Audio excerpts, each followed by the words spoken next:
అదరగొట్టే కారం రంగు రుచి ఆచి కారం పొడి. కేసీఆర్ దీక్ష వల్లే తెలంగాణ ఏర్పాటు అని ఒకరంటే, సోనియా లేకపోతే రాష్ట్రం వచ్చేదా అని మరొకరి వాదన. దీక్షా దివస్ కేంద్రంగా తెలంగాణ రాజకీయం గరమెక్కింది. ప్రాణాలకి తెగించి కేసీఆర్ దీక్ష చేయటం వల్లే ప్రత్యేక తెలంగాణ రాష్ట్రం వచ్చిందన్నారు బీఆర్ఎస్ నేతలు. కేసీఆర్ ఎప్పుడు బయటకి రావాలో అప్పుడే వస్తారు. బీఆర్ఎస్ దీక్షలు చేస్తే కాంగ్రెస్ కక్ష తీర్చుకుంటుంది అని విమర్శించారు. అయితే సోనియా గాంధీ లేకపోతే స్వరాష్ట్రం సాధ్యమయ్యేదా అని కౌంటర్ ఇచ్చింది కాంగ్రెస్. కేసీఆర్ లేకపోతే తెలంగాణ లేదన్నారు మాజీ మంత్రి కేటీఆర్. కేసీఆర్ దీక్ష చేసిన రోజు చరిత్రను మలుపు తిప్పిన రోజుగా అభివర్ణించారు ఆయన. కేసీఆర్ దీక్ష విఫలం కావాలని చాలా మంది ప్రయత్నం చేశారని ఆరోపించారు. తెలంగాణ ఉన్నంత కాలం కేసీఆర్ అనే పదాన్ని ఎవరూ తుడిచివేయలేరని స్పష్టం చేశారు. కేసీఆర్ ఎప్పుడు బయటకు రావాలో అప్పుడే వస్తారని తెలిపారు. ఎదురుదాడి ఎలా చెయ్యాలో కేసీఆర్ కు తెలిసినంతగా ఇంకెవరికీ తెలియదన్నారు. ఊహకందని వ్యూహాలను రచించిన చాణక్యుడు కేసీఆర్. ఎదురుదాడి ఎప్పుడు చేయాన్నో, వెనుకడుగు ఎప్పుడు వేయాన్నో కేసీఆర్ గారికి తెలిసినట్టుగా ఎవరికి తెలియదు.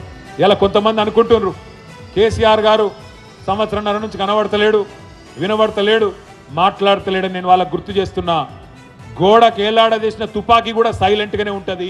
కేసీఆర్ దీక్ష ఒక చరిత్ర అన్నారు హరీష్ రావు. ఎన్నో త్యాగాలతో ప్రత్యేక తెలంగాణ రాష్ట్రం సిద్ధించిందన్నారు. టీపీసీసీ చీఫ్ మహేష్ కుమార్ గౌడ్ కేసీఆర్ పోరాటం గురించి మూర్ఖంగా మాట్లాడుతున్నారని మండిపడ్డారు. కేసీఆర్ దీక్ష చేయకపోతే తెలంగాణపై నాటి కేంద్ర ప్రభుత్వం ప్రకటన చేసి ఉండేదా అని ప్రశ్నించారు హరీష్ రావు. దీక్షలు చేయడం మన వంతు, కక్షలు తీర్చుకోవడం కాంగ్రెస్ వంతు అని విమర్శించారు ఆయన. అయితే 1200 మంది అమరవీరుల త్యాగాల కంటే కేసీఆర్ దీక్ష పెద్దదా అని ప్రశ్నించారు కాంగ్రెస్ ఎమ్మెల్సీ అద్దంకి దయాకర్. తెలంగాణ సాధనకు వ్యతిరేకంగా కేసీఆర్ అవకాశవాద రాజకీయాలు చేశారని, మిలియన్ మార్చును కూడా అడ్డుకున్నాడని ఆరోపించారు.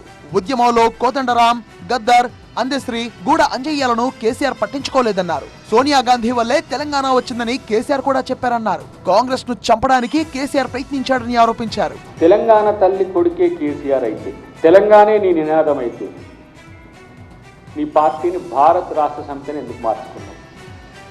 ఇది తెలంగాణ తల్లికి నువ్వు చేసిన వంచన కాదా? బీఆర్ఎస్ వల్లే తెలంగాణ రాష్ట్రం సాధ్యమైందని, కేసీఆర్ దీక్ష కారణంగా తెలంగాణ వచ్చిందని బీఆర్ఎస్ నేతలు చెప్తుంటే, ఉద్యమం కీలక దశకు చేరుకున్న సమయంలో కేసీఆర్ ఎక్కడున్నారని ప్రశ్నించింది కాంగ్రెస్. తెలంగాణ క్రెడిట్ తమదే అని బీఆర్ఎస్ వాదిస్తుంటే, కాంగ్రెస్ వల్లే తెలంగాణ కల సాకారమైందంటోంది అధికార పార్టీ.